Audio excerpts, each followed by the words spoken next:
Okay. So have we actually been streaming anything? Because we've been here the entire time. Live stream's not on, what the fuck? And I really don't know what's going on because Twitch is telling us we're streaming. Okay, Flickr, apparently online. Oh, can it be back live? online. How long were we gone for? Okay, so we're looking at the Twitch chat right now. Like, how long were we gone for?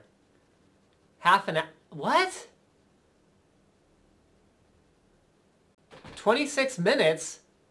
No way. No way. We just started? Yeah, I just saw Harrison. He's watching. He said you just started.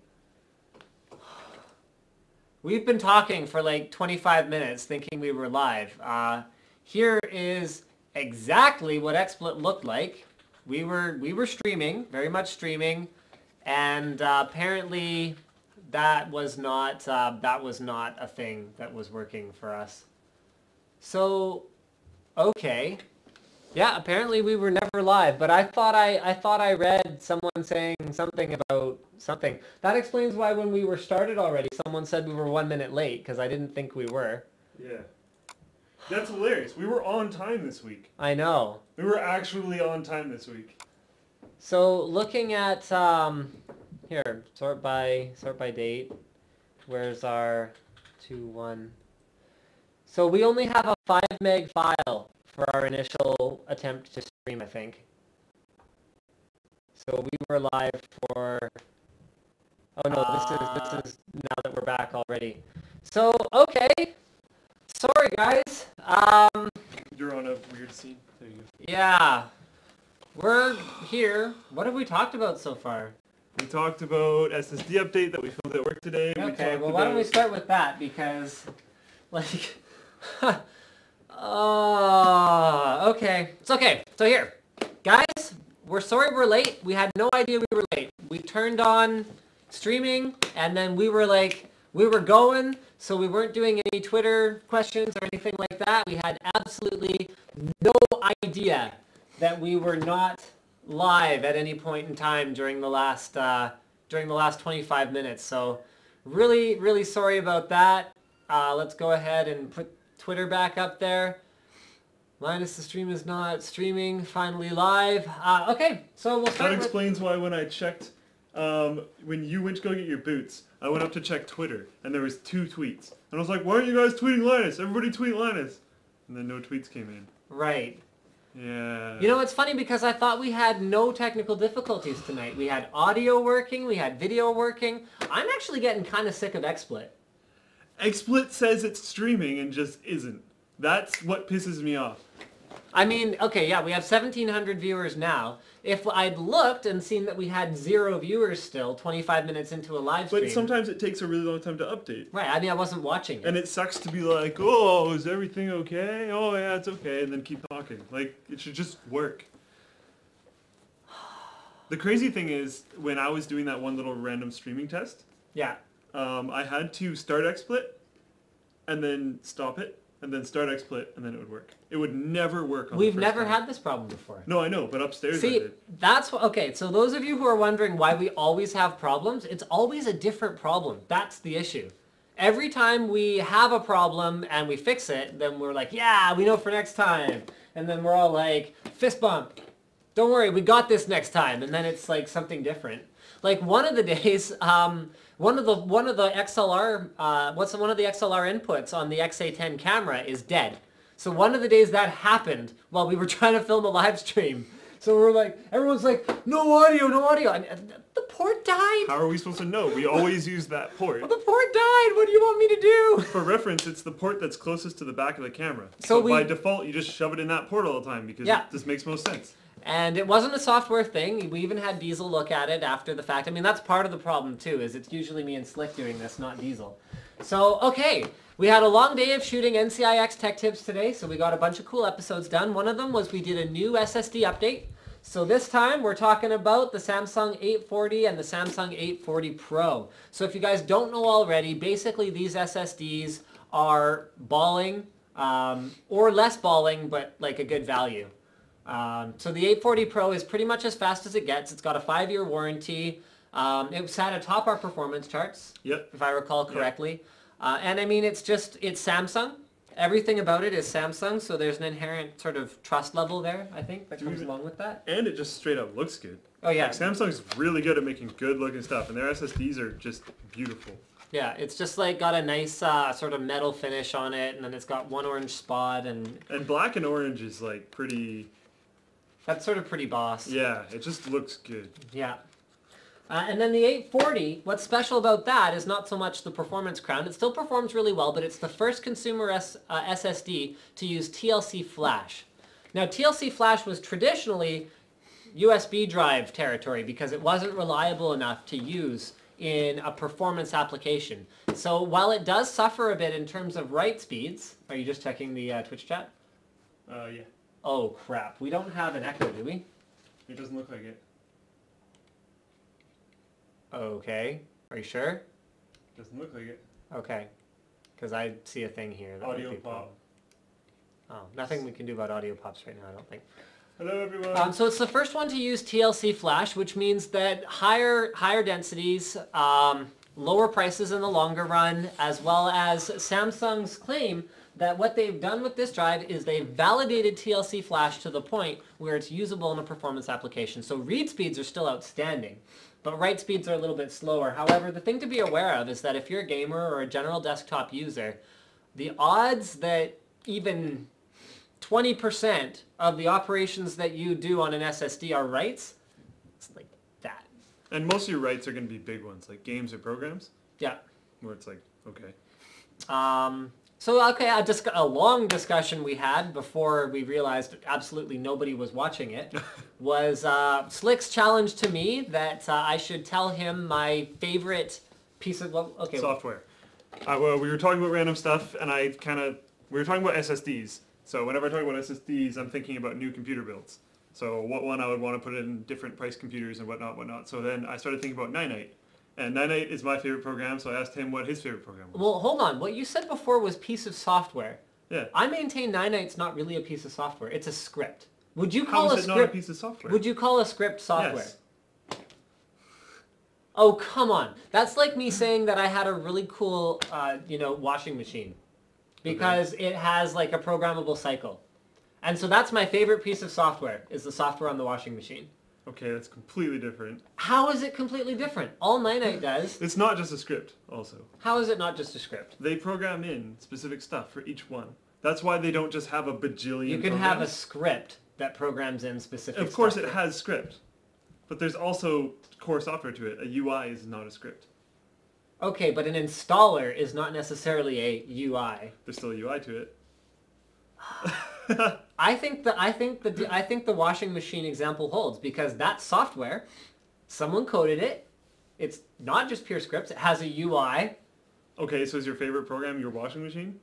My clothes wouldn't be clean without it. Is your favorite program your washing machine? No, but that's my point. Is your favorite program can't be Ninite any more than my favorite program can be my washing machine. That's ridiculous. It's not ridiculous. Come up with a real program. It's a program. Why don't you think about one that's like a legitimate program? Why are that's you not just... programmist? Programmist? Yeah. That's not a thing. Okay, well, the one that I came up with that I think actually is a legitimate... Okay, because you asked piece of software. Yeah. I would not consider, like, the macro functionality on a mouse to be a piece of software. Okay, whatever piece of software. The connotation of it is I'm holding Ninite. I'll show my other one that I showed when we weren't streaming to anyone. But... And that's just a function. That's like a feature of another piece of software. Okay, then I like... You know what? Fine. My favorite piece of software is Windows Home Server because unlike pretty much anything else, it actually legitimately made my life better. It allowed me to take sort of random hard drives, like really random. I think I even had 120 gig drives in it before I knew you. Really? Yeah, like really old stuff. That's pretty legit. Yeah, like yes I did. I had 2 Maxtor Diamond Max 9s. That's the only drive I've ever killed, was a Maxtor. That was Really? the one that slipped out of my hand. Oh, nice. Ugh. Okay, well these were old drives. These were SATA 1 back when instead of it being a native SATA controller, SATA drives were just IDE drives with a SATA bridge chip. So the actual performance bottleneck that didn't exist even then. I mean, ATA 133 is still almost fast enough for any modern drive. Something like a WD Green 3 terabyte, I think peaks at 125 megabytes per second reads and writes. ATA 133 is, you know. And the ridiculous thing is that we replaced it with SATA, and then now SATA is almost done. But it's because of SSDs. Yeah. I mean, ATA would have been held back big time by SSDs. Oh yeah, of course. But it's just funny how fast that went. Yeah, by. SATA was hilarious. It's like, SATA 150! Oh! ATA 100 and 133, yay! It's the same thing. So anyway, I had those in there. So what Windows Home Server was it was a way you could mix and match drives and have safe redundant storage. So I tested it time and time again because I kept using like random old crappy drives and refurb drives in it, and they kept failing. But I kept not losing any data because of the way that the drive pool worked.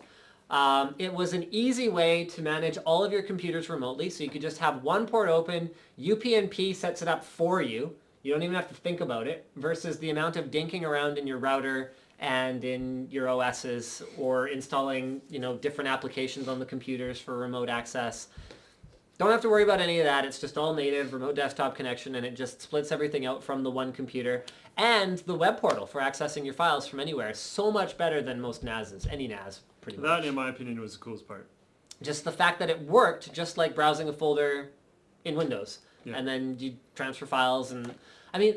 The only thing I didn't like is if you had a really, really big transfer, it just said, like, transferring files. And gave you no bar, so you had no idea how far along it was. Part of the problem was that at the time, Slick was using the Windows Home Server to upload completed Tech Tips episodes off of my horrible like archaic 512 internet kilobit up. 50. 50 kilobit? 50.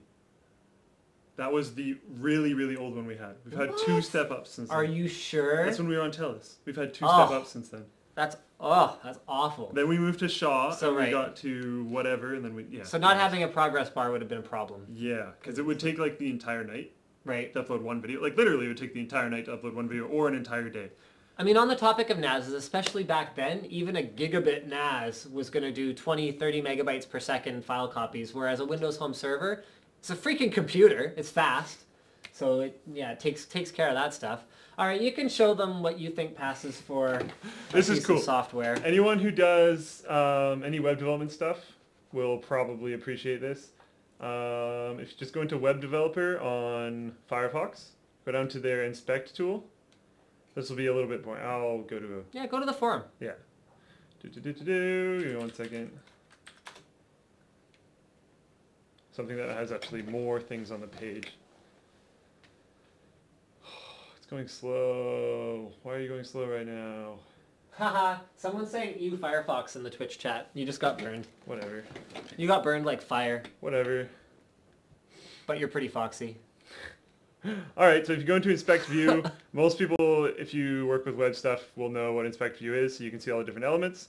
Then if you click on 3D View, you can see all the different elements. Instead of just highlighting them, you can actually see how they stack on each other, and you can click on each individual one. Show them that module where you figured out that it was just like a huge problem because it was like a bajillion dependencies. That's changed. Has it changed? Yeah.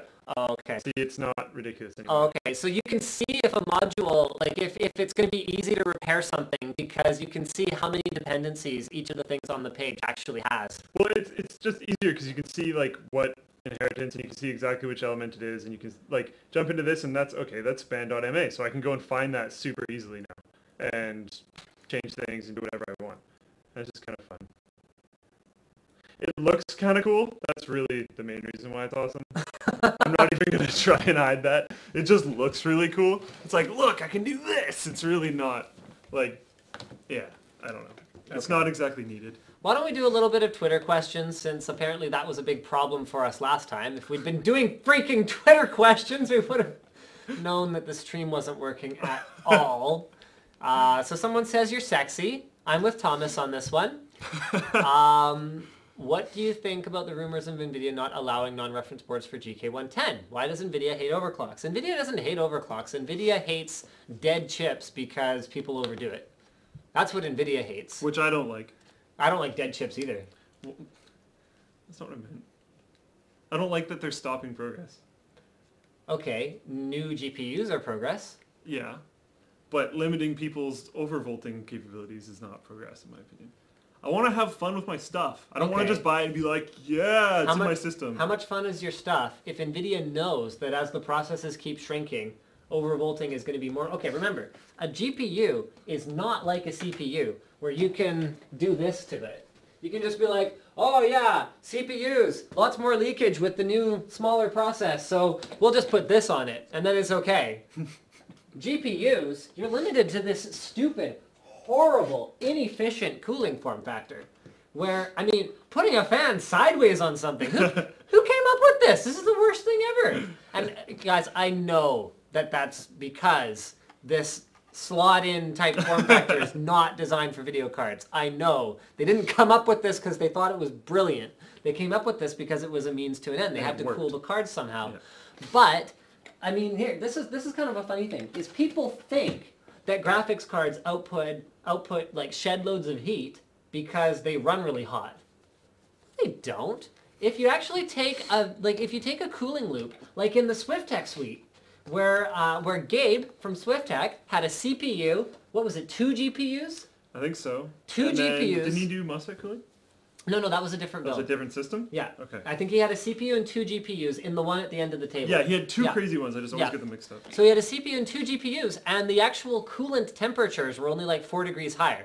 And that speaks to the efficiency of the H220 liquid cooler, for one thing, but it also speaks to the fact that even though GPUs run hot, that is not the same thing as outputting a lot of heat.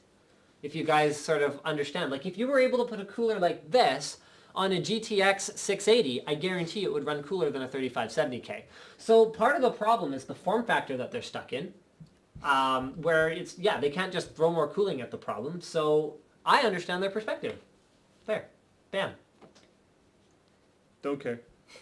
Fine, be like that. I mean, I don't want to see us stuck with reference boards. Which, like, if those rumors are true, that's what we're getting to. And while I would prefer an NVIDIA reference board to an AMD reference board, from what I've seen in the past 3 generations, I would still like to give guys like ASUS the ability to release, balling Republic of Gamers stuff. And I'd like to see guys like MSI releasing Lightning cards. And, I mean, that particular reference board is not my cup of tea. The 670 reference board actually has more coil whine and just sort of is generally, like, really pathetic looking compared to the 680 one. It does make more noise. Not going to be too stoked if they keep going in that direction, but... yeah. Slick's hair, explain now. I got it cut. That's horrible. What? Hey Slick, are you into Linux? I think he means Linus, and yeah, he's super into me. It's a typo. I'm not super good with it, but I try, and it's really cool, and it's fun, and come closer. Why? Just the framing's weird. Oh, okay. I'm gonna move over too. I'm not. Okay. I don't just want to be close. I was like, what? Yeah, Linux is really cool. I just wish I was better with it. OBS stream software. Yeah, I've heard of it. I can turn down the mic a little bit. We can, you know what? Maybe talking I can just not yell much. That should be fine. Shout out to the Linus Tech Tips Forum mod team. Yay! Linus Tech Tips. Speaking of the forum, we actually haven't had any downtime this week. That I knew about. When did we have downtime? It just kind of flickered out for a little bit. I don't know if very many people actually noticed at all. No big deal. It came back. It's okay. Okay, well, the forum's been way more stable. We've stopped rolling out every beta release of vBulletin 5 that sort of comes across our inboxes. That wasn't why the forum went down. I know, but it couldn't have helped. It was probably stable. You know what? I don't want to talk about it. But when the release that fixes the pages comes out, we're gonna go pretty hard for that one. We're gonna test that one in development, and then we're gonna hopefully release that one. Most of the other ones we're kind of ignoring because a lot of the fixes, while they would help, are not that substantial. And bringing down the forum to put it live, and then running into problems while we're trying to update, because everyone runs into problems while they're trying to update vBulletin 5 right now, and then finally getting it live, and then running into X, Y, and Z errors that we haven't seen before, and all these people freaking out because something doesn't work. Like, that's not really worth it right now, where we feel that most of our users on the forum are at least getting used to the bugs that are happening. Yeah. And people are finding their own kind of workarounds, and we posted a workaround for one, and like it's becoming. There we go. That's more Where's like it. the latch? Doesn't matter. Don't worry about it. Oh my goodness, I'm still taller than you. There. You're sitting up all straight. I can sit up straight too. I'll just move closer to the camera. There we go. This is how they filmed The Hobbit, apparently. They just had a bunch of people standing closer to the camera. See, we could make me look like a giant and Slick look like a midget. That's The kind of lighting's all weird on your face, Yeah, though. well. They can tell. And they also can tell that you just put my chair all the way to the bottom. And the bottom of my chair, the top of the like seat part of my chair They can't see that. is at the bottom of his. That's the smoke and mirrors. I'm like that, is, that much further down that than is he is. What were you talking about? Sorry, something about how the forum went down and it's all your fault. You're fired. Mods have been great. Thanks, literally everyone on the Thank mod you. team. That's been awesome. We might actually have some cool new stuff to talk to the mod team about Yeah. at some point. That's, We're not going to talk about that now, though. No. That's top secret for Yeah, now. but that could be really fun. But I'm Yeah. not going to say what it is. That could be like actually kind of the best thing ever. That Um, was a good idea. At yeah. first I didn't think it was No, that yeah, great. it's a but great I'm idea. just like, Everyone's it's a just good wondering idea. what the heck we're talking about now. Yeah. Everyone, by the way, if you see stuff like that's in the wrong form, if you see stuff that's bad, there is the flag tool at the bottom of the post. That works, right? That is one of the things that works. Yes! Right now, unfortunately, there's only 2 people that see it. Only the admins can see the flags, so not the whole mod team gets to see the flags. So Right. it will possibly take us a bit because we're working on other stuff, whatnot. Yeah. But I do get to all the flags that get posted. So if you Okay. post a flag, I will get to it. Just found out my WD Green external can copy 70 okay. Where the heck is the thing? Oh. Oh yeah, USB 2, that's about the max it can do is 35 megabytes per second, so I'm pretty sure that's what you meant. What's the difference between SAS and SATA? That's one of those if you don't know, you don't really need to know kinds of things. SAS has some more enterprise level error correction built into it. It plays more nicely with things like backplanes that'll split it out. Yeah. Like SATA supports simple port multipliers, but some of the more advanced functionality is... Do you have one of the yeah, simple SAS, splitters? SAS actually, yeah, I've got a SAS. He's got some nice SAS splitters, so we'll get one of those. That'll show one of the things that you can actually do with it, which is actually really cool. Yeah, SAS supports not only sort of splitting out to individual what appear to be SATA connectors from something like an SFF 8087, which is what this connector is, but it also supports direct 8087 connections to like an 8087 compatible backplane and things like that. So SAS is more server, professional, enterprise level technology, whereas SATA is more for consumer level. They're not actually any difference in terms of the speed, so don't worry about it. Is WD ever going to enter the SSD market? I would expect them to, well, they already have. Like 2 years ago or whenever it was, when they released, I don't remember what it was called. It wasn't very successful. Wasn't there tons of rumors? Hold on. That whole presentation that we attended was NDA. Not talking about that. Oh, okay, go ahead. Weren't there like a ton of rumors that they were going to acquire OCZ there for a while? Or was that Seagate? No, that was Seagate. Oh, okay, Yeah. Because like, is it Seagate that's actually like thinking about getting into the SSD game? Or is that WD? Seagate, I had a call with them, but my entire call is under NDA. So I can't actually talk about this topic. But he doesn't know, so he can talk about it as much as he wants. But he doesn't know, so there's nothing to say. Yeah. Yes. There was tons of rumors when OCZ was kind of in the dumps there for a bit that Seagate was going to acquire them. Ted So says that nice was Bieber interesting. haircut. Bieber haircut. I Yeah. don't even know what my hair looks No, like. Bieber has hair like that now. Like You this? basically look like Justin Bieber. That's unfortunate. It's too bad you don't sound like He's him. like half my size and sounds like a girl. He's so dreamy. You disgust me. Trade-offs between multi and single rail power supplies. I think we've covered this before, so I'm going to leave that one. Okay, we're risking it. Oh, yeah, that I do look dodgy, and you do look like you're thinking really hard about something. Thinking long and hard. You know what was really creepy? I showed Linus this, the face swap post on the forum. Oh, that is... Oh, God. That is just awful. Here, Like, what? I'm going to go find it. Linus Oh. Tech Just unsettling. Just, ugh. face swap. It's just weird. Okay, so yeah, here it is, guys. This is the Linus and Slick face swap No, thread. yeah, full page. Yeah, I'm working on it. So this is just like, I don't know why it's so creepy, but it really, really is. Seems really slow right now. Yeah, I know. Why is the forum so slow, Slick? Way to go. Maybe you could get me actual hosting. Maybe you could be not running me on beta software. Maybe you could give me an actual server. You know what? That server's not bad. Yeah, that's true. That's like, it's a 980X. It's not a bad server by any stretch of the imagination. And it has like baller 48 gigs of RAM. Yeah. What? 48 gigs of non-ECC RAM. But speaking of things that are optimized for server and professional applications and not that. Not optimal for... Not the, like, what are they? They're ripjaws, right? Yeah, they're G-Skill ripjaws. Okay, so the forum's just apparently not working at all. No, wait, there go. Oh, no. Wait, yes. Wait, slow. Is everyone hammering the forum because we're talking about it in the live stream? Oh, God. Is it just down?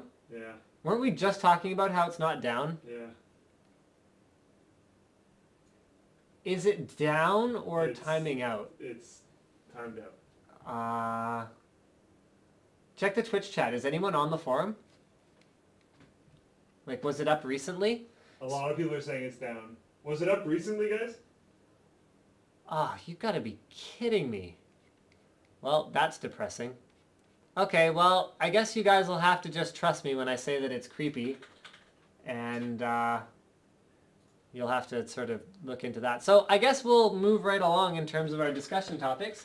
Yes! My personal rig is finally going to be having some progress made on it. So I got a confirmation from Mountain Mods that I am going to be getting my case back next week.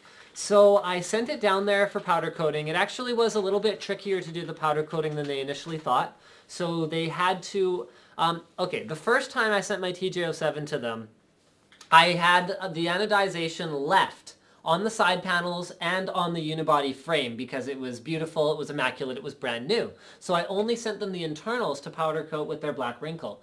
However, this time around, because I've had my case for a long time now and it's gotten kind of beat up and scuffed and scratched, and the side panels have that hairline brushed aluminum finish that I love, but is extremely susceptible to staining. Like if you just touch it, and you don't wipe it off immediately, then it'll just leave a stain of a fingerprint that etches itself into the aluminum and you can't get rid of afterwards. So I had that all over it. So I was like, okay, screw it. I'm just going to powder coat the whole thing this time.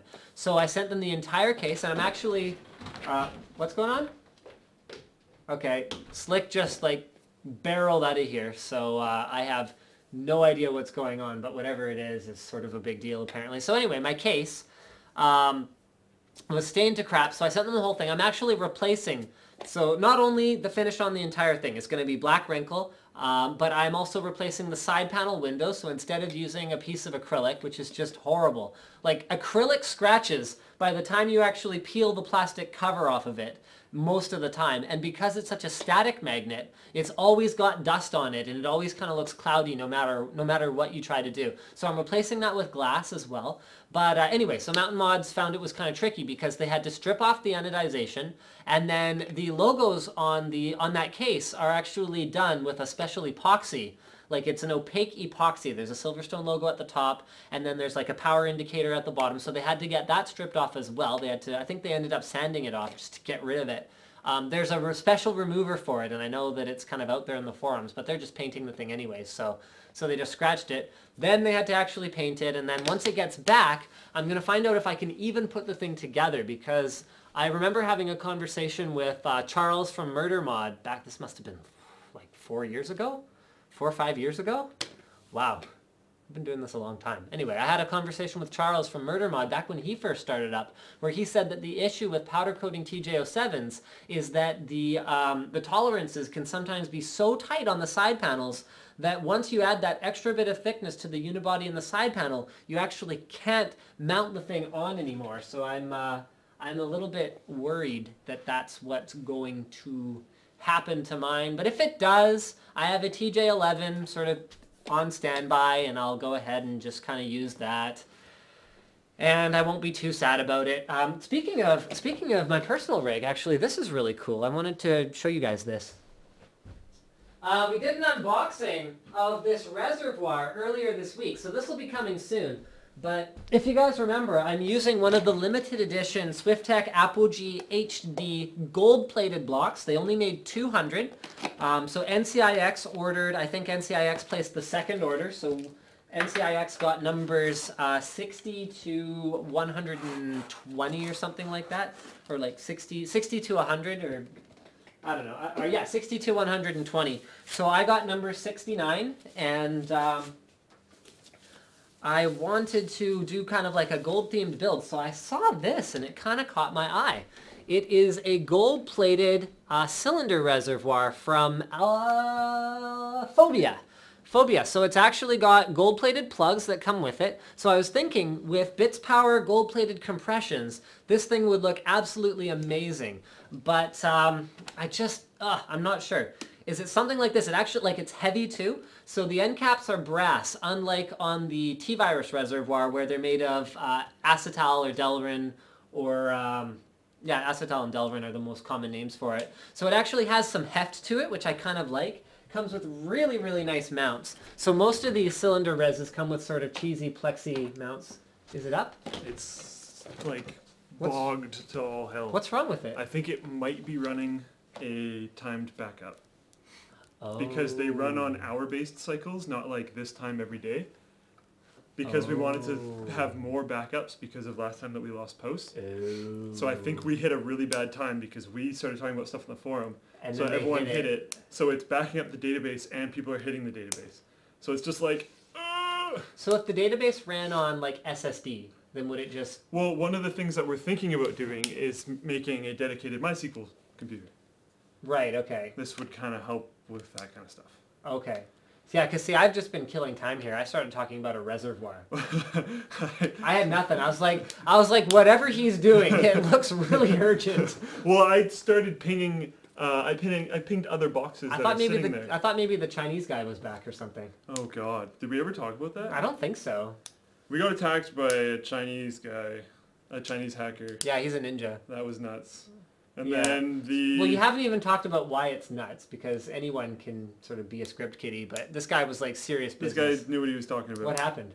We just got absolutely hammered, like harder than we've had a few different DDoS attacks before we got the nice firewall, and then this guy just crushed us. Like, it was ridiculous. And we weren't really getting touched by him at all. Like, the site was going fine, it was just like poof. In other cases, it kind of like sped up. I think people were using like Loic and stuff, which doesn't seem to all hit all at once. But this guy was like prepared and angry. I mean, what kind of gear do you figure he had? A lot. I don't know exactly what he had, but a lot. So how far did he get? He was SSHing into our Linux box, which means he was like getting, yeah. Trying to remote connect it into our box, which is like not cool. And what's the point? There's no data on it that's like helpful. Yeah, I guess. Anyway, the point is we have a baller firewall now, yeah. And he's tried again since then. And failed. And the firewall basically gave him the old... Nope. No thank you, please, sir. Thank you, bye. So, get out. See you later, alligator. That was cool, actually. Yeah, that's kind of neat. So, where were we? Ah, yes. Okay, I wanted to do a model numbers rant that's not really related to anything. So bring up those SSDs again. Okay, I'm going to go get another SSD that's somewhat related to this rant. Why am I bringing these up particularly? Okay, here's another one. Okay. So, product naming consistency. This drives me crazy. This is a Samsung 830. This is a top-of-the-range performance drive that is as good as it gets from its generation. I know where you're going with this. This is a Samsung 840. This is a mainstream drive. Okay. This is a Samsung 840 Pro. This is a top-of-the-range performance drive. Why isn't an 840 a continuation of an 830? Why isn't this called the 740? I mean, that's, okay, here, this is what makes me crazy, and it's not just them. The graphics cards guys do it. Everyone does it. If you have a number-based naming scheme... Scale as you go to the right. Why not just change the number and make it different? Like, okay, out of all the numbers, between 0 and 1,000, Samsung has used a grand total of, I think, 4 of them. Why not just call it an 840 and an 835? Or like a 720, or I mean, they can't use 520 because Intel used that. Yeah. And then there's Intel's numbers, which are just random. Just who cares? It's like it's a 520, it's a 330. And then a 335, I think, is just a 330 with like a die shrink or something like that. And isn't faster. Yeah. Like, at all. And actually, you know what? No, NVIDIA has been sometimes really good and sometimes super inconsistent. Like, I don't know if you remember when they pulled... Okay, this wasn't as bad as what They skipped 300. Yes. Which just, like, still blows people's minds. Skip 300 outright. Like, I actually make mistakes when I'm talking about how many generations apart graphics cards... What? What happened there? They completely skipped 300, and then 200 to 400 was a huge generational leap that could have... I mean, do you think they had a product and then just didn't release it? But then why wouldn't you just name the new one 300? And like, okay, and what's up with NVIDIA and sometimes releasing a flagship product that is an Ultra, and sometimes releasing a flagship project that is that one 5? And then, like, what happened to all the differentiation between GTX and GTS and GT? What happened to GX2? Yeah. Now like, that's just a 90. Yeah. Right? So... They just floated it all around. They're just... And, although I think AMD was probably the worst one. When they went from a 6970 being a top-of-the-range single GPU to a 6990 being a dual card to a set... No, wait, which one? When? 5870. Right. 5970 was a dual GPU card. Right. 6970 was a top-of-the-range single GPU card. I actually never really even thought about that. And then it was a 6990. It's like, so there's a 20-digit, like 20 number separation between a 6970 and a 6990, when a 6990 is actually two 6970s. Before that, it was 5850, 5870. Same kind of thing. And then it was a 5850, was it? Hold on. 5970, wasn't it? Oh crap, now I don't remember. Microsoft's really bad for it too. Operating systems? I'm just confused. See, but this is the kind of confusion that comes around. Operating systems go back and forth in between letters and XP and years and then digits, and it's like, what? And instead of having 2 digits, we're going to have 1 digit. Yeah, and you go from like years to like random small letter combinations to Vista, which is a word, and then number. It's like, nope, back down to single number. It's like, what? What are you doing? Like, why can't they just make it simple for the consumer? It's like, this is the, ballinest thing, 250. And that's better than the ballinest thing 200. I don't know. Even though I don't like them, Apple does pretty okay. They just don't care. No, iPad. No, iPad. It kind of drives me crazy because I was listening to the radio and they were doing a giveaway for an iPad with Retina display. And I was like, which one? Which iPad with Retina display? That's fantastic. I love how they just don't care. Like, nope, it doesn't have a name. And like the worst thing about iPad 3 versus iPad 4 is that the differentiation between these two products is so small and so insignificant that like and like the general consumer so doesn't care about an A6 or an A8 or an A25 or whatever chip happens to be in it that it's just like they're like iPad with Retina. Like it used to be that you could go iPad 2, okay, iPad with Retina. Now it's like iPad with Retina. Like there's no killer feature where you can go, yeah, this is like the one. And then, but on iPhone they number them, except when they put an S on it. So anyway, naming schemes. If anyone out there is listening, everyone who comes up with naming schemes that make no sense is just like needs to not do that anymore. Speaking of naming schemes that make no sense in Windows operating systems, Windows Phone 8, actually that makes perfect sense. Makes total sense. Yeah, I know. Don't worry about it. So I now have not only the HTC 8X, but I've also got my hands on an 8S. And I just want to say, for those of you who have been enjoying my I Switched series of videos where I'm logging my impressions, not necessarily as a total expert, because people have been like hardcore criticizing the videos going, he doesn't know what he's doing. Yeah, that's the point. I don't know what I'm doing. I'm not a phone guy. I'm giving you my experience. I personally did not find it intuitive to go into my contact list like this and, okay, I find scrolling intuitive. I find scrolling on the right-hand side, like it's done in iOS and Android, intuitive. I do not find it intuitive to click this number sign here and have that bring up a menu of numbers that I can, or letters that I can skip to. I haven't seen this. Yeah, this is a button. How was I supposed to know that Remember was a button? I asked you what that was. I was like, you have a contact that doesn't have a name. Well, yeah, but it's just their headers. So you can click Yeah, any no, I one know. of them. But when we first started looking at your phone, I was like, why do you have a contact that doesn't have a name? Right, so anyway, I didn't figure that out. That's so random. Another thing that I didn't, but to me, that, okay, yes, you could go, Linus, you didn't do enough research on the phone. And I go, well, yeah, but who does? Yeah. If I'm approaching it as not a phone enthusiast, as just a general consumer. The other one was I complained that notifications that come down from the top don't go away. You can't just click out of them. And so for me, as a Windows user, if something pops up, my first reaction is just click somewhere else and it'll go away. And it doesn't work that way because what you're supposed to do is swipe them away to the right. That to me was not a natural Windows response. If you're an Android user, that makes sense. But I'm an iOS user, didn't know that. So anyway, the point is most of the issues that I had have been resolved in a big way.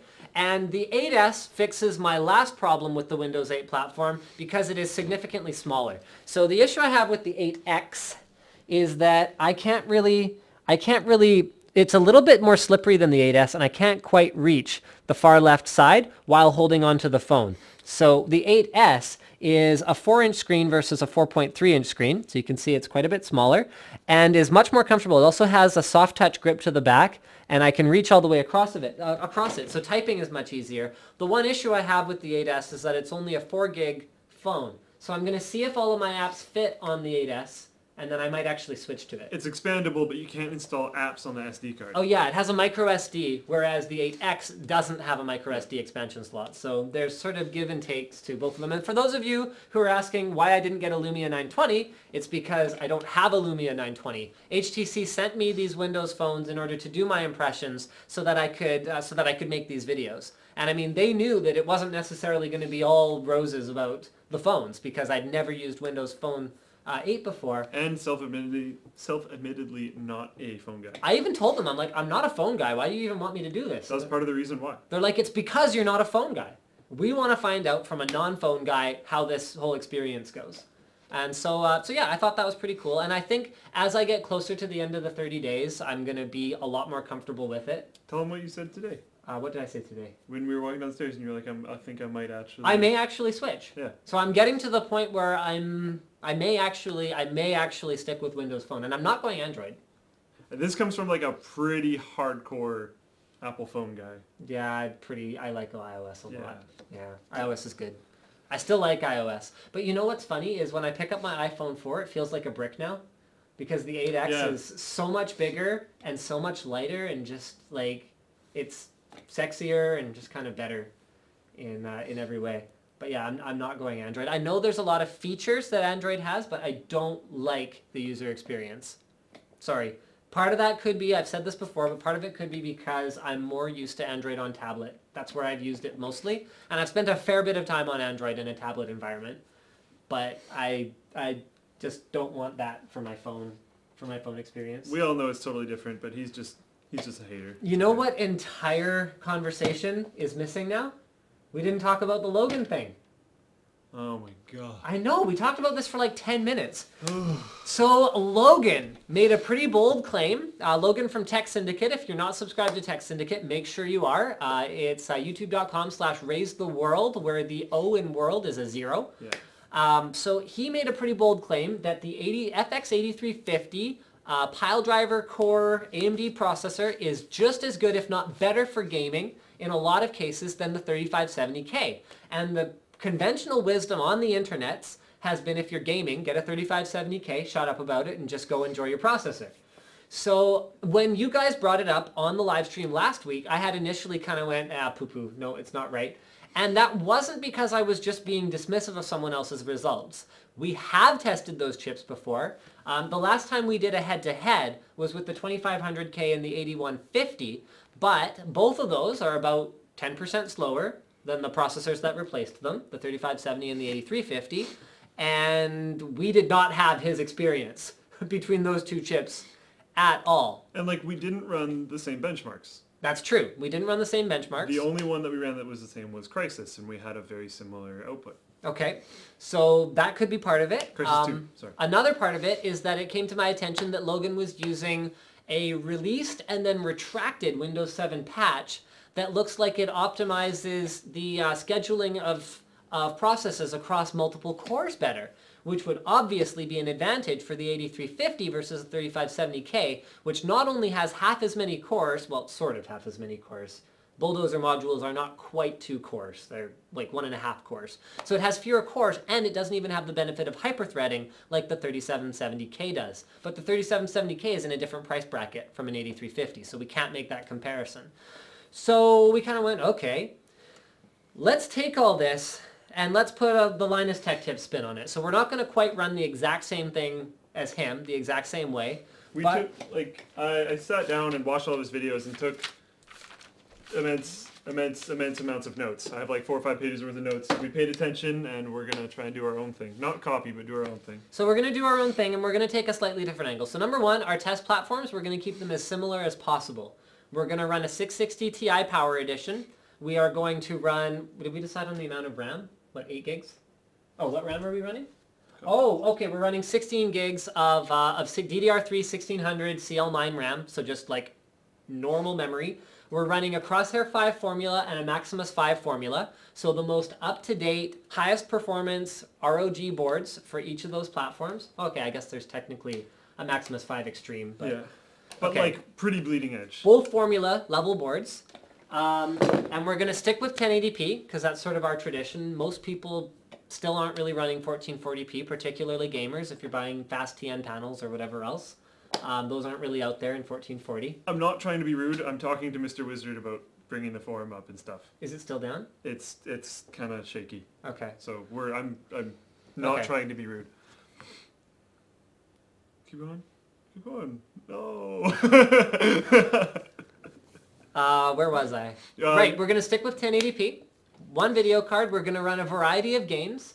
And our benchmarking settings for those games will be very similar to tests we've done on those games previously. We're keeping our kind of style. We're going to do our style. So I think one of the things Logan did was he cranked all the settings. Because he was looking at it from a, well, okay, if you've got all the processing power, whether it's an 8350 or a 3570K, we can all agree that they're both beast. That's fine. If you have a high-end video card, you're probably going to crank up your settings. However, something that we've observed in the past is that if you crank the settings completely to the max, some games just break.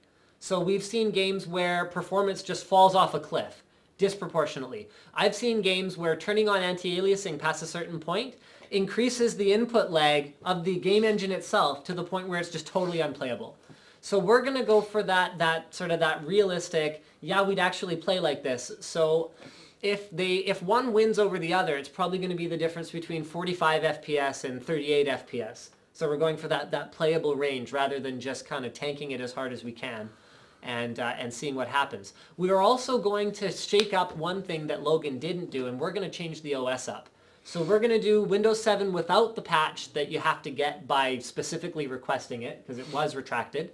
We're going to do it with the patch on Windows 7, and then we're going to do Windows 8, because Windows 8 should have that logic already built into it. So, and we've been people have asked us how many times to do gaming on Windows 7 performance versus gaming on Windows 8 performance with the same platform. So in this case, we're going to do that on Intel and on AMD separately, to say sort of once and for all, does the OS impact the gaming performance? I can tell you guys right now it doesn't very much, but we're going to do a video about it anyway. We're going to prove it. There is some areas where it's better or worse. I've seen some other people's benchmarks. Not a lot, you're right. It's not huge, No, though. It's not huge. But it's the kind of thing you'd never notice unless you're testing side by side. It's still interesting, though. Okay, interesting, yes. So I'll give it that. It is interesting. And I think you closed up the notebook, which is where I had my notes for what I wanted to talk about. Okay, is the forum up enough that we can show them the scary, creepy thread now? It's kind of fluttering in and out. We can try. Let's see if that one thread manages to load, so... Everybody cross your fingers! Is the forum gonna load? And, you know, of course, every time we talk about it, they're all gonna... Let's just let it sit in the Okay, background. here. I have to go to the washroom, so why don't you preview this surprise you have for me? Show them what it is. Okay. Oh, so... Oh, it's not loading at all, is it? No, it just totally failed. Okay, so I can't really show it too much because I don't want to take it out of the box. I ordered some stuff from China, some keyboard stuff. I got a ducky wrist rest. It's all leather, and I'm not really usually a fan of wrist rests because I don't really like the really jelly stuff. But this one's very kind of hard, but then still comfortable. So pretty stoked about that. I do not like wrist rests, but I've been using this over the last little while, and this is the only one I've had that I actually really like. But I've never had a really solid wrist rest before, so I'm not hitting on any other wrist rests. And then I'm a fan of keyboards, and I wanted to get another one. And I was going to buy a Philco Magistouch. You can find it. It's on NCX. It's a special edition one, but it has yellow keycaps. And then I decided that I wanted to get a 10 keyless one, and I was looking around at different keyboards and decided that I might as well get a Year the Dragon one from Ducky. You can see right there. I'm not going to open it because I'm going to get him to do it. So that's pretty cool. I kind of wanted to get a Year the Dragon one because they make Year of the keyboards kind of fairly consistently. And they're always pretty cool. And like this one's got a lot of cool features and it looks really cool and they do their own little thing with it and it's pretty awesome. Holy crap. I brought some of the cool stuff that we're going to be checking out soon on the channel. So all of this arrived today, which is kind of sweet. So we have a Razer Orb Weaver on hand. We saw this at CES. Tell me, Slick, okay, as someone who hasn't typically found, I mean, have you ever owned a Razer peripheral that you've used for an extended period of time? Technically, yes, one. One? Okay, Yeah. Okay, but in general, not really much of a Razer guy? Tell me about this. And my one Razer thing, I kind of hate it. Okay. And it's broken. Tell me about this. I hate these things. Not like this one in particular, but like these little gamepad things. I've never really seen the intrigue about it. But if I had to get one, this one just crushes all the other ones. It comes with That's Cherry important. MX The word crush. Like no competition. Cherry MX Blue key switches. All fully mechanical gamepad. Which, I mean, makes it how much better than everything else? Just crushes. I don't like. It's not even funny. And like, I still am not a fan of the platform. I don't like the idea. I want my full keyboard. But if that is the solution that you want, that one is the one you should get. I'm like so excited about this. I mean, we didn't even get to play a game with it at CES because it was just like on here. If you want to hold it up, that's probably helpful. Because it was just like. Okay. Now I can't see it. Okay, well, whatever. This thing. So we didn't get to play any games because they just had it on demo, like not actually running any games. So what could we do? But I got to be hands-on with it. What was neat about it was it's adjustable enough. Like some things, like I would go as far as to say the Rat is a little bit over-adjustable to the point where no one actually needs to do that. Well, whatever. I still think it's cool. Okay, fine. No, it's cool. Agree, it's cool. I don't want one personally, but I still think it's cool. Okay, but this is adjustable enough to the point where I can put my hands on it and it works. Slick put his hands on it and it still works. It's still usable no matter how you're using it. It's fully programmable, which is a requirement for something like this. And it actually has a lot of keys. I mean, you can complain all you want about how you want your full keyboard, but this thing has 20 keys. You have really big hands though. Like I can't reach more than this many keys for sure. Like the size of this thing, I can't get any further over than that in all likelihood. And the D-pad is another big deal as well. So I'm super excited to check this out. And Synapse has been fixed now to the point where it works offline. So yeah, that was done pretty quick. I hated on that pretty hard, but they fixed that pretty quick, so I don't know. Okay, so we've got an Acer notebook that just arrived. So this is an Aspire M Touch, which I hope is something that we can talk about. Okay, if it's not, then hopefully no one from Acer is watching because I don't want to get in trouble. And then this one is, this I'm really excited about. This is an Aspire S7 13-inch. So I've checked out the 11-inch before. That's the one with the aluminum top that's got like a crosshatch brushed aluminum pattern on it and is super light. This one's a little bit heavier. It's a 13-inch, but what's special about this guy is the fact that it has a Gorilla Glass top and looks just absolutely beautiful. Like the Acer of sort of, you know, thin plastic shells and screens that flex like this seems to have just been sort of dropped down a hole and buried with a notebook like this. So I'm really, really excited to check it out. I have not been hands-on with the Aspire S7 13-inch yet. Oh, I know what these are. And this I have a pretty good idea of what it is, but we actually haven't opened it yet. This is from Corsair. So let's go ahead and pull out the old knifey. But I'm hoping that this is Corsair's shot across the bow of NZXT, because NZXT actually beat them to market on a 140 millimeter and 280 millimeter liquid cooler, and it is. This is the Corsair H110, which is a large, and I mean large, liquid cooler from Corsair. It's got a 2x140 millimeter fan cooling configuration. It uses Corsair Link, which I personally consider to be an advantage over the Kraken software. It's very comprehensive compared to what other guys have. And it integrates, you know, with all your other components, which is part of what the whole Link messaging is about. So I am very, very excited to put this on our standardized test bench, which you can't see, but I'm touching right now. I assure you, it's right there, and see how the performance shakes down. So that's some of the cool stuff that we're going to have coming in the next little bit here. And why don't you go ahead and blindside me with the surprise? I actually legit have no idea what's going on here. It's probably stupid. Slick thought it was a good idea. Okay, what is this? What is this? Well, just this is separate.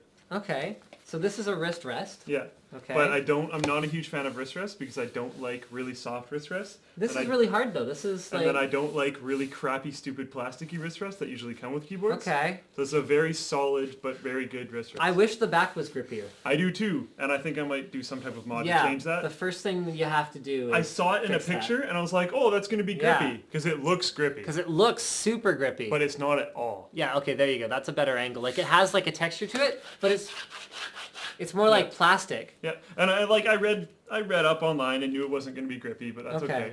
I'm sure I can do something about that. You know what? I have some neoprene. Yeah. If you like take that and then glue it on or something like that, I think I have some thin neoprene. Bug me after the stream. That would probably be perfect because like I knew I'd just do something to that. So this is a Ducky DK908. Did you actually order a new keyboard? When did you do this? How do you have money for this? No offense. Just wait, it's pretty cool. Okay. Because I'm not you pulled out a sleeve. I pulled out a... Let it there's a black sleeve. Oh, there's a black sleeve. Okay, so I have to enjoy the full unboxing experience. Yep. Because I'm not really a Ducky guy, so I legit have no idea what this keyboard is. But there's their branding on the front of it. Wow, they actually do a really nice job of the packaging. This is nice. It's not a standard one. This is not a standard one, okay. It's a limited edition. So duckychannel.com.tw. Okay, how do you have money for this? Okay, I can already tell from like the way the box is shaping up here that this thing's going to be baller in some way or another. So here, can you hold this so that they can see and so that I can work on it here? Okay. Is this something that I'm like legit going to have to try and jack from you at some point? That is foam. The foam doesn't come out. Just foam. So you can take the individual things So there's a key removal tool that comes with it. Okay, so not the best kind. You want one of the We should have done an ones. unboxing of this. But you can't really get them. Oh. Remember? You can't? How did you get it? You can't buy them from standard stores anymore. If you go on Geek Hack, there's one dude that has a few left. Okay, so there's red WASD keys that are included, as well as... the FH, these keys here are because on the middle, this is a Year of the Dragon keyboard, so 2012. So on the middle, there's special keys that say 2012. So if you want it to go FHGJ, you can replace it. Oh, it's heavy. I love Duckies. They're so well built. Ducky and Philco. And Cooler Master. And Cooler Master. CM Storm, for that matter. Yeah. It's like awesome, well-built stuff. All right, so here it is. The Ducky Year of the Dragon Cherry MX Blue keyboard. On the back, there's a mark that shows you which one it is out of however many were produced, it looks like. So this is number 186. This is number 186, which is obviously like meant to be for me because that's the year I was born, 86. But okay, so here's the 2012 sort of Year of the Dragon thing there. So they've actually changed the text here. Is this backlit? This is backlit. What color? Blue. I guess we'll. Oh, it's blue backlit. Blue backlit. Okay, so we've got a. It's got a whole bunch of different lighting modes. One of them is marquee, which is more just like you put it on a shelf and people can see it. So it just looks really cool. You ordered this because you didn't actually want... So this is why you didn't even care if your old one worked anymore. No, actually, this is actually for, like, I live at one place and then I have my parents' place, right? So when I go home on the weekends, I use this old gel cap keyboard that I used when I used to play EverQuest. So I go from my awesome Ducky, where I live, and then I have to use this old gel cap keyboard when I go home. So I wanted a smaller, more portable keyboard that I can have at home and that I can kind of haul around with me. There we go. Sorry, that computer I plugged it into wasn't powered on, so... Oh, looks like it's DOA. Oh, wow, that is a nice color. Yeah, and you can change the brightness levels up here, and you can change the modes. Go for so function key, here's brightness levels. Okay, so it's got a number of different brightness levels. Wow, at its brightest, that's really nice. Yeah, really vibrant. And then there's your 2012. Yeah. And then they've got the dragon key right here, which is your function key. They've got a custom key up here. Like, is that like a fire from the dragon or something? I'm not even entirely sure, but it kind of looks like it. It's not consistent with anything that's on here. That's the dragon right there. And then there's, I don't actually know what this says, but it's Chinese writing. I'm assuming it says you're the dragon. Sweet. I don't know. It wasn't always really a big Look at deal. that, back and forward. Oh, these are media back and forward. Yes, media back and forward. This is all media. Yeah. And then you get into... What's CM1? What did you do? There. Oh, cool. Because you can have... This is like... Or I don't remember actually how to do it. You have to like hold something down for a certain amount of time, but it's just like the one we saw at CES with Corsair, where you can like tell it which ones you want lit up. Okay, See how it's selective here? The K95 from Corsair allows you to just hold down a button and go, yeah, I want these ones lit and these ones not lit. So these are custom lighting patterns that you can have on it. That's why you can tell it's like striped here, except for the 2012, which is solid. So it's just supposed to kind of look cool. And then if we go here, off that zone, like this is all just different lighting types. Oh, that's cool. I think this these one's are just breathing. presets. Oh yeah, so it's breathing right now. Breathing's pretty cool. Hopefully they can see that. I don't think they can see it, but it's a pretty good effect. And then I think this is possibly the marquee one. Okay. No. Nope. There we go. There we go. That's There we marquee. So marquee just kind of like shows it off. Just wait a sec. That's very cool. Boop. It's supposed to do like all the striping. Is it? It might take a little while because if it's meant to sit on a retail shelf. It's meant to sit on a retail shelf when you're running it in marquee mode. Right. So. Okay. There's one more. I gotta get it to work. Sorry, it's DOA. Why isn't it? For what it's worth, guys, his old Ducky is still working as well. It's plugged into a USB 3 port, so that might be part of the flakiness. The computer might have fully booted and then now it's all acting up. It might just but the mode that I'm actually most excited for is reactive type. So as you press down a key, that key lights up. Oh, really? It's pretty cool. That's kind of ridiculous. That's pretty cool. And then on the bottom, there's actually dip switches. And this is how you set, like, you can disable your Windows key, you can swap your control and caps lock, you can disable something else. I don't remember them all right now. I'm on the spot. So the old Ducky is going to go back to your parents' house then? Probably, because I'm very excited for this guy. Right. And then this, you can decide whether or not you want to put it on. I'm obviously going to put it on, but it's a shield over top of this. Okay. So I don't even know why it comes off. I don't know. There we go. That's marquee. So why 10 keyless? I already have a full-size keyboard, and then I have my Cooler Master that's 10 keyless. And remember when I thought my Ducky was dead, I used my Cooler Master for a while? Yeah. I kind of warmed up to it at that point. I realized that I got a lot better at typing numbers up here. I never used to type numbers up there. If I ever had to type a number, I'd dart over to the number pad and keep going. Okay. So I got a lot better at typing numbers up here, and then this will be more like, I go to the island a lot. Okay. Whenever I shove my keyboard in my bag, it sticks out the top. Right. And someone could just go, and it freaks me out the whole time. So this is way easier for transportation. How much did this cost? I'm not going into that. This must have been at least 200 bones. Not going into that. No, come on. I could figure it out if I really needed to. No, I bet you can't find it. Okay. All right. You might be able to find it in stores that are out of stock. This is one of those things like the M-Cubed T-Balancer where I just don't want to talk about how much it costs because it's embarrassing, because it's just like... Just stupid. It's just stupid to spend this much money on it. So I got it. Okay. I want to show the reactive typing mode. That's obviously not it. That's not it.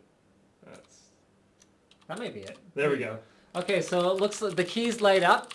There you go. You can kind of see it now. As you touch them, which is very, very, very cool. So compared to the electronics that go into most keyboards, this is some pretty serious business. It's pretty beast stuff that that went on in this one. So and it's cool because it's limited edition and stuff. That's always nice. That's very cool. Okay. There's not many computer hardware swags that I'll get pretty jelly about, but that's pretty cool. That's and then very cool. This is the first wrist rest that I've ever liked in my entire life. I've actually been using this over the last 2 days. Have you tried the 7G one? Yeah, it just still feels plasticky. Really? Well, it is plasticky, but I find the shape is actually like really I do kind of like the shape, but really I good. really don't like the plasticky feel. I like how this one has the leathery texture to it because it's real leather. You know what? I think I had some topics that I did want to discuss, but I mean, I can't even really remember what some of them were because we didn't manage to launch the live stream until I think we'd even talked about one of them already, but I'm trying to find my post that I sent to myself. See if there's any good Twitter questions. Patent troll, Newegg shopping cart thing. Oh yeah, right. That was awesome. Okay. I can also check. Yeah. Why Twitter. don't you start talking about that one? Okay, one sec. Alright, so I don't know everything behind the story, so I'm sorry if I screw something up, but if everyone knows what patent trolls are, basically they either have some ridiculous patent that's just stupid, or they buy something up and then just try to sue everyone they can and make as much money as they can from suing people because of a patent. It's not like, oh, I actually invented this thing and you're actually screwing me over. I want compensation for this. It's more like, let's just gouge everyone we possibly can for as much money as we possibly can. I bought the guy who actually invented it, so now I'm just going to sue everyone. I'm just going to hoard all of the awesomeness for myself. Yeah. So someone claimed to have a shopping cart patent. Now, like I said, I don't know everything behind the story, but shopping cart for online carts. So just like, okay, let's attack everyone. Like, everyone. And then Newegg just steps up with lawyer power and just goes, no. And just stops him before he actually was able to do pretty much anything. Newegg kind of stood up, took the charge, and just demolished. Which is pretty cool because I'm pretty tired of patent trolls. Yeah, I mean, one of the important things to note about patent trolls is that they generally have no intention of actually doing anything with the patent. So a great example of that would be someone like Rambus, where they invented a bunch of cool stuff to do with memory, and that's cool, I mean, that's fine, but the reality of it is that was a long time ago, and at this point, everyone's using the technology and everyone's pretty familiar with how it all works, and you weren't going to build any of this stuff anyway, so sort of, pee or get off the pot, so to speak. Calm down, so don't worry about it. Actually, another topic that I wanted to talk about was the German court that ruled internet an essential service. Yeah. So there was sort of a shenanigans that went down where a German court actually ruled that the internet is essential enough to your life that if an ISP, so an internet service provider, causes any downtime in your internet service, that you should be compensated for it. Your thoughts? I think this is actually kind of cool. But Come on, that's insane. But then I worry, well, there can be seriously critical stuff. You can not get a job. Okay. You can fail an assignment. You can, a lot of seriously big time things can happen. And once you bring this to your employer and go, oh, my internet was down, even if you have evidence, they're just like, whatever, I don't care. Okay. But it has to be, if there's a scheduled downtime, then I don't think that should count. Okay, so the flip side of that argument is there are reliable internet connections. They're called business internet connections. They cost 3 times as much. If your internet's that essential to you, then you don't mind spending some money on it. Honestly. No, really. Consumer grade, basically, if you buy a consumer grade... Okay, here. You buy a semi-truck where it's a commercial vehicle. The expectation is that thing runs for 1 million damn miles. They put lots of maintenance on it. They put lots of maintenance in it, but the maintenance is scheduled maintenance that is it's spec'd for that maintenance. Right. It's intended to do that maintenance. If that truck broke down in 300,000 kilometers or 300,000 miles or whatever, let's use kilometers because that's easier for me. If it broke down in 300,000 kilometers, how mad are you? pretty freaking mad. I'm Those mad. are expensive. Whereas if you buy a Toyota Corolla and it runs for 300,000 clicks, you're like, yeah, I got my life cycle out of that. Right. If it breaks down and you have like, okay, here, if a semi breaks down because of a shoddy piece of electronics and that you makes missed your shipment. the window not open or like the door lock stop working, like my parents' SUV, the trunk, you can't open it because the electronic door doohickey doesn't work and they had to take it back to the dealership and get it serviced a couple times. If that happened on a pro-grade vehicle, I says, pardon? Yes, but at the same time, like, hey, not to bring up me being on TELUS again and having 50 kilobits a second upload, but we would lose internet, like, not like once or twice a month. Like, possibly more than once a day. You were on TELUS, that's what you get. What the heck? Why? But as a consumer, you have the right to change Guess it. how far away the hub is, the TELUS hub. I don't even know. I could throw something and hit it from my house. You're pretty buff, though. But that's not the point. Like, it's literally right there. Like, it's across the But none street of this and a is the little point. bit down. This is consumer grade technology. TELUS has That's crap. TELUS has professional grade service that they provide that is more reliable. Probably still sucks. Okay, you don't. There's no point hating on TELUS.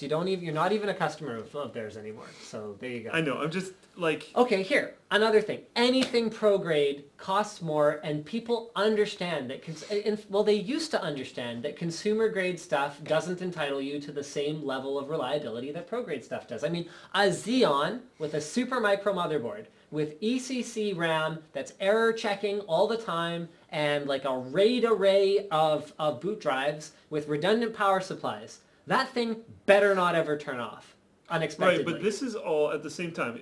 Even with the semi-truck, this is stuff where it's all on your end. You No. could perform maintenance. Not necessarily. You could monitor things. You could perform You can maintenance. perform maintenance all you want on that consumer grade car. It's not going to go a million kilometers. It doesn't matter. It's just not designed to do that. Yeah. And things like a water pump will fail. Yeah. We understand this. We accept this. In a consumer grade motherboard, in a consumer grade memory that's not doing any error correction and checking, you know what? You can have a random solar flare that blasts it with something, flips a bit, the thing blue screens, it turns off. We accept this. In server grade, it's going to find that flipped bit. It's going to say no. It's going to flip it back, and that computer is not going to turn off most of the time. Okay, I'm happy you added most of the time. Most of the time. But that's what we're talking about. Professional grade versus consumer grade. So an internet connection that is consumer grade should be like any other consumer grade thing. I can't even play devil's advocate this much because I don't think the internet service provider should actually get in trouble because there's so many things that can happen. But it would just be kind of like if internet goes down for a day and there's no like natural disaster and it's just like all their fault, maybe you should get a free day. I mean, the thing that I'd like to see is more competition with ISPs. Yeah, especially in Canada. So while I don't agree that we should be penalizing an internet service provider, it's like there's like a social, what do you call them? When a group tries to bring change to different institutions and stuff.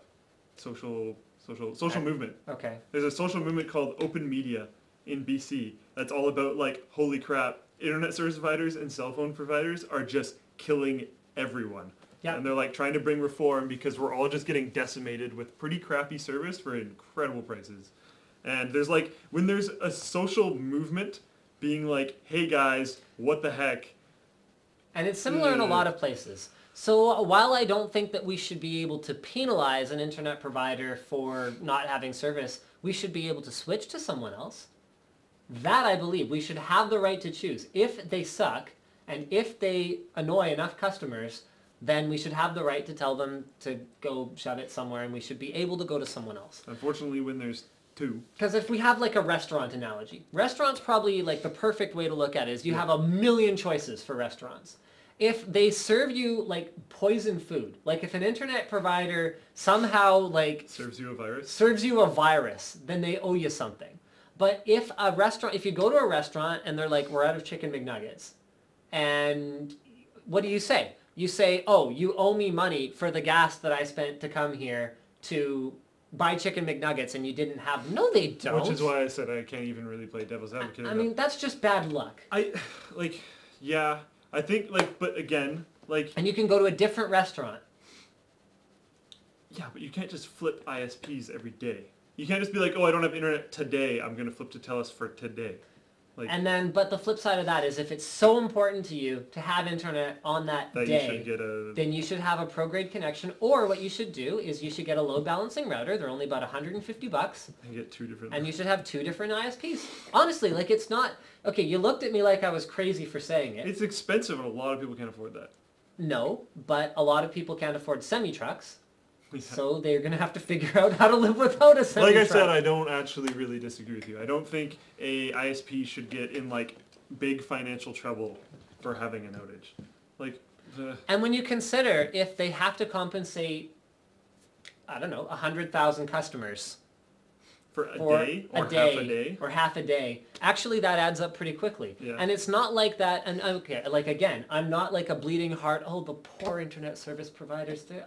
They're pretty ballin'. I mean, they're pretty ballin', but the reality of it is, they had all their staff on that day. Yeah.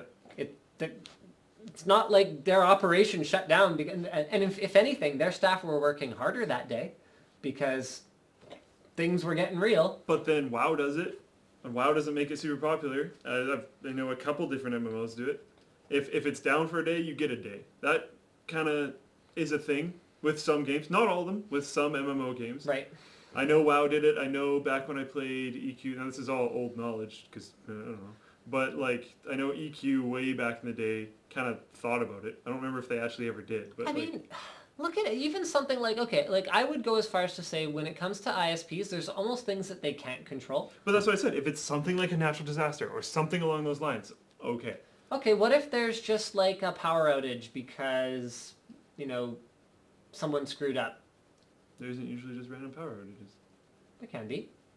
For what? Is it their fault? Is it BC know. Hydro or is it Shaw? You'll never know. If there's a power outage, is BC Hydro going to... Yeah, not really. Because I would argue that electricity is a much more essential service than... In fact, I would even argue that electricity is not an essential service if it's down for a few hours or even a day. Depends who you are. Why? What if you're living off life support? Okay, if you're on life support... But, again, hospitals are pro-grade. But they have generators. But not everyone that's running off that, stuff that requires electricity to live is at a hospital. Okay, that's true. But then at that point, what are you going to do? Give them $50 because they died? I don't know. I'm just... And I can tell you right now, they're using equipment that is pro-grade. Any medical equipment is pro-grade, not consumer grade, And they've probably got battery backups of some sort, or a generator, or something. Or something. But I'm just... But I would say that for the general... I'm trying to keep it interesting by fighting for the other side, but I don't fully agree with it. Okay, well, I don't actually think ISPs should get in trouble. Just for that, does anyone dare me to take the legendary axe to his keyboard just to pull I think that would be the point where I get fired. Yeah. Out of a cannon. That would be beyond not cool. Okay, well, we're pretty close to wrapping up, because I don't know about you, but I'm getting tired. Oh, sorry, did I just kick you there? That's fine. So Intel has mSATA 525 SSDs, which are basically a tweaked 520, so it's a high-performance SandForce drive, which means that you can get up to a 240 gig, very high-performance SSD in almost any form factor now. And along those same lines of shrinking storage, Toshiba now has an external 2.5-inch 2 terabyte drive. USB 3, pretty standard. That's pretty beast. Holy crap, right? That's pretty beast. How long ago was it that you could only get 2 terabytes of capacity in a 3.5? In fact, 3.5-inch drives are still maxed out at 4 terabytes. Yeah, I was just gonna say. That's crazy. And the average one is 2, I think, right now. Storage is just getting so much smaller. It wasn't since we went from 5.25 inch being the standard for hard drives down to 3.5 inch being the standard for hard drives that we've seen a miniaturization of storage devices like this. So not only is the performance going like this, Well, on SSD, it's more like going like this. Yeah. But we're actually seeing newer and smaller form factors. So SSDs brought huge performance in small capacities into these 2.5-inch form factors. Now they've taken that same performance and they've moved it down to mSATA, which is absolutely tiny. I mean, Mushkin has a 480 gig mSATA.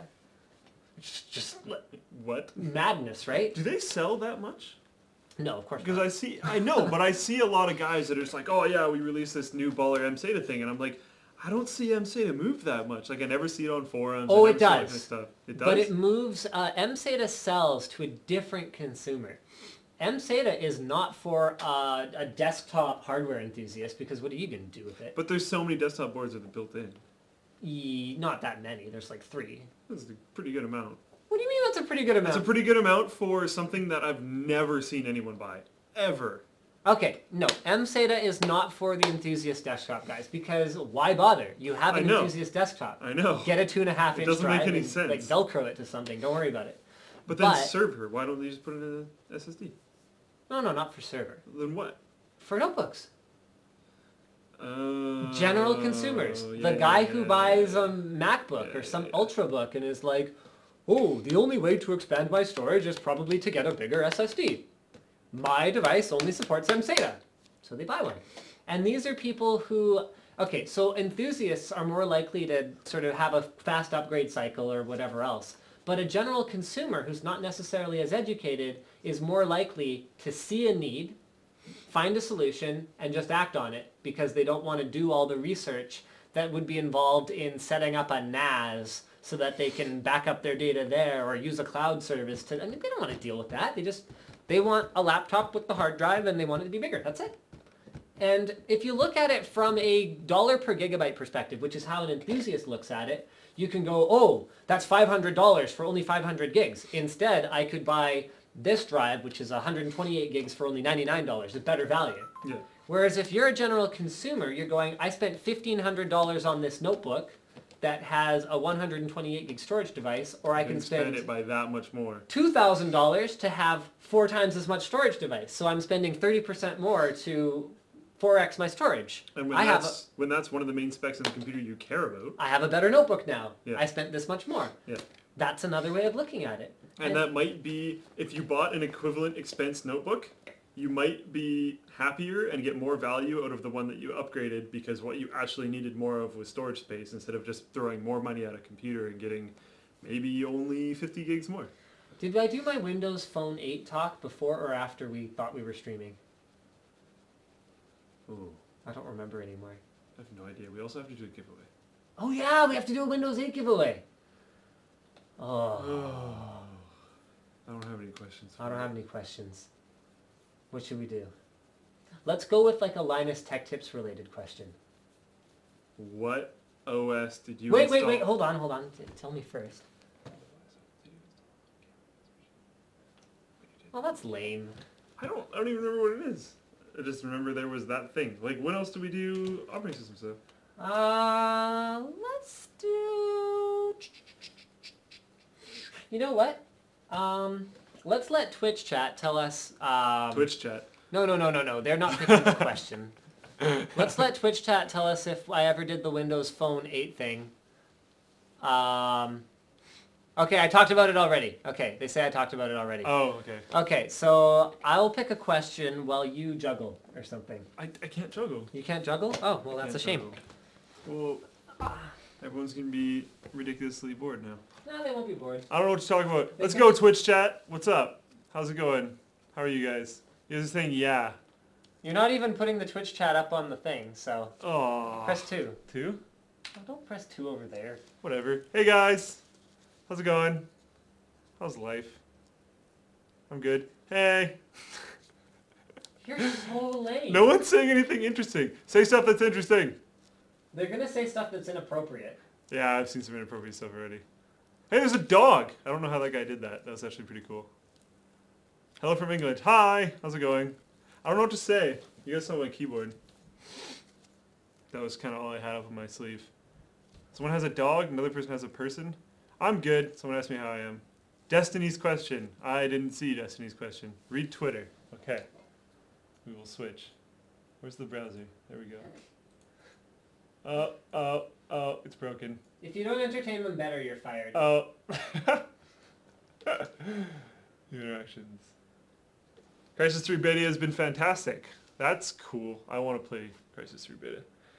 Needs weapons, balancing. You know what? That's not surprising though. I'm gonna go with like a really stupid piece of Linus trivia. So I'm gonna be narcissistic enough to ask a question about myself. Yeah. Does it have anything to do with Windows? No. What, that's the point, is it not? Yeah. So then you're just completely avoiding the point. Yeah, we're deviating from the point. Okay. Okay. How many inches taller than me is Slick? And you win a copy of Windows 8. I don't even know that. Sir. Okay, so we're going to Twitter. We're going to Twitter. Let's see who gets it right first. You can only submit one guess each. 18 new interactions. Uh-oh. Okay, so let's go down. I don't know how tall Slick is anymore. Okay, hold on. How tall are you?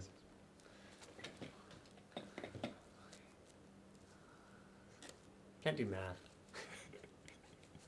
Okay, so we've got some guesses rolling in. Okay, we got someone saying 5 inches, 6 inches, 5 inches, 3 inches, 4 inches, 5 inches, 7 inches, 5, 2 inches, 6, 17 inches. Come on, Brian. How short do you really think that I am? That's not fair. 4 inches, 7 inches taller. Okay, moving down. Okay, here we go. 8, 6, 5, 2 foot 4 inches. Thanks a lot, man. Over 9,000 inches. I don't know what the answer is, so I have no idea if we've seen it or not, because I don't know how tall you are. 6'3", 3 inches, 4 inches, 9 inches, 8 inches, 3 inches, 7 inches, half an inch, 20 new interactions. No one's got it so far, which is kind of funny. Is it? Oh. What are your thoughts on the FX8350? Yeah, we're having a slightly different conversation right now, which is very related to everything. 9 inches, 4.5 inches, 8 inches, 9 inches. No one's got it yet. This is fun. This is like the stupidest game ever. Nope, nobody's got it yet. I like that guy's comment. I use a metric system. I have no idea how stupid it just went. You know what? Tenacis, thumbs up to you because you're awesome, man. You're a boss. Yeah, you are definitely a boss. Christian Moley is the big winner. So, Christian, I'm going to go ahead and follow you on Twitter. Please send me a direct message on Twitter to claim your prize, and I'll get you in touch with. As always, our Windows 8 giveaway is sponsored by Timmy Tech TV, so you can visit youtube.com/TimmyTechTV, and he has generously donated, I think, a total of 5 copies of Windows 8 for us to give away on these live streams. Thank you so much, Timmy. That's awesome. And we've done how many so far? We've done 3, 4? I have no idea. We're going to keep giving them away until he tells us to stop making him broke and giving away his copies of Windows 8. So I am 5 foot 6 inches, and Slick is 6'4". 6'4". So Slick is 10 inches taller than me. That's why it always hardcore breaks the framing of any shot that we're both in. Like when he's been on NetLinked Weekly, for example. IP Charger says he said 10 inches first.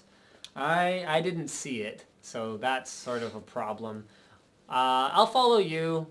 Wait, we can check the log. That's the great thing about Twitter.